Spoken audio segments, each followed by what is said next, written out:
في شتى دول العالم الجن أيتها الأخوات الكريمات. ببساطة إسرائيل ومن خلفها بريطانيا من أيام الدولة العثمانية، زمن الدولة العثمانية، حينما تم الانتداب البريطاني على فلسطين، وقد قام وزير خارجية بريطانيا بالقول بأنه هناك وطن بلا شعب عن فلسطين، وشعب بلا وطن عن الصهاينة الغاصبين الذين كانوا مشتتين في كل البلاد.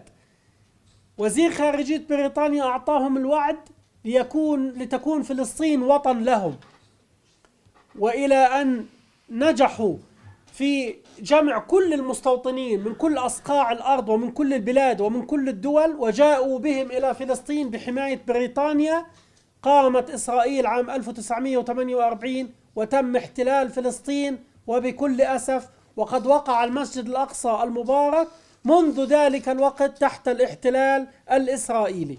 Öncelikle 7 Ekim operasyonu, bu savaşı neden başladı? Biz neden böyle bir operasyona giriştik? En basitinde şunu hatırlamamız gerekiyor.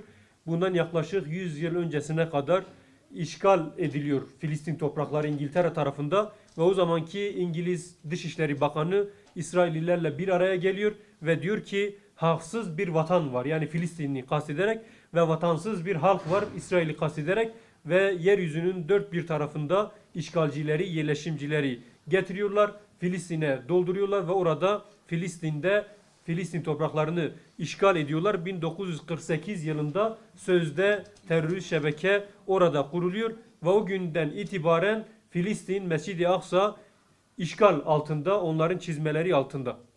شتى دول العالم الجن أيتها الأخوات الكريمات، يعني أخوات الشهداء الأطهار الذين قضوا في سفينة مافي مرمرة وجريح، منهم أكثر من 10,000 تحت الأنقاض، يعني قصفت البنايات فوق رؤوسهم، تحللت أجسامهم وهم تحت الأنقاض. يتيمي الأبوين، أب والأم، يعني فقدوا الأب والأم.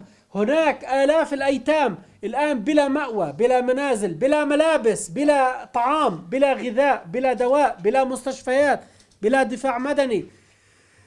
تقدمونه تبرعات لغزة. بارك الله لكم وبارك في رزقكم وبارك في صنيعكم. لا تحقرن من المعروف شيئا، لا تستصغروا من الصدقات شيئا. Seyyidina Osman radıyallahu anh, Seyyidina Osman bin Affan.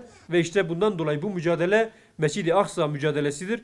Bizimle Gazze ehli olarak Mescid-i Aksa arasında 75 kilometrelik bir mesafe var. Fakat Siyonistler ona engel olup oraya ulaşmaya mani oluyorlar ve oraya yaklaşanı şehit ediyorlar. Ve 100 yıldan beridir, o 1948'de sözde devletlerinin kurulduğu günden beri Mescid-i Aksa onların işgali altındadır. İşte 7 Ekim'de bu işgali bitirmek, sonlandırmak için böyle bir yola çıkıldı.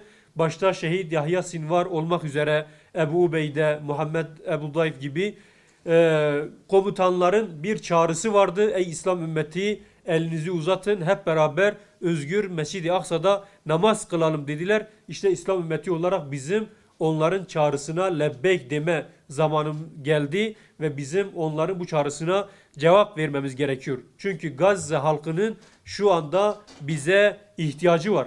On binlerce çocuk orada yetim kaldı, şehit oldular, anne babaları katledildi. Sadece annesi şehit olan çocuklar, sadece babası şehit olanlar ve hem anne hem babası şehit olan binlerce çocuk orada bulunuyor ve bunların hepsinin, o çocukların, o kadınların, o mücahitlerin size ihtiyacı var. Sakın gönderdiğiniz hiçbir şeyi basite almayın. Unutmayın ki bir gram birikir ve bunda kilolar oluşur. Bir kuruş birikir ve ciddi bir meblağ olur. Bununla sizler oradaki Müslüman kardeşlerinizin derdine deva olursunuz. Oradaki çocukların elbisesi, oradaki mücahitlerin kurşunu, oradaki kadınların elbisesi olur. Bundan dolayı hayırda hiçbir şeyi küçük görmemek lazım ve sizin desteğinize ihtiyaçları var oradaki kardeşlerimizin. Bu destek noktasında geri adım atmayın, geri durmayın. Şu ana kadar hiçbir devletin öldürmediği kadar gazeteci şehit ettiler, öldürdüler. Hani malumunuz olduğu üzere bundan bir iki gün önce Gazze'de şehit olan gazetecilerin sayısı 201'i buldu. En son şehit olan gazeteci kardeşimiz şehit olduğu aynı günün akşamında çocuğu dünyaya geldi. Yani çocuğu dünyaya gelmeden onun babası şehit oldu. Onun şehadet günü çocuğunun da doğum günü oldu. Bundan dolayı çok ciddi cürümler işleniyor Gazze'de ve sizler kadınlar olarak hayatın zorluklarını biliyorsunuz.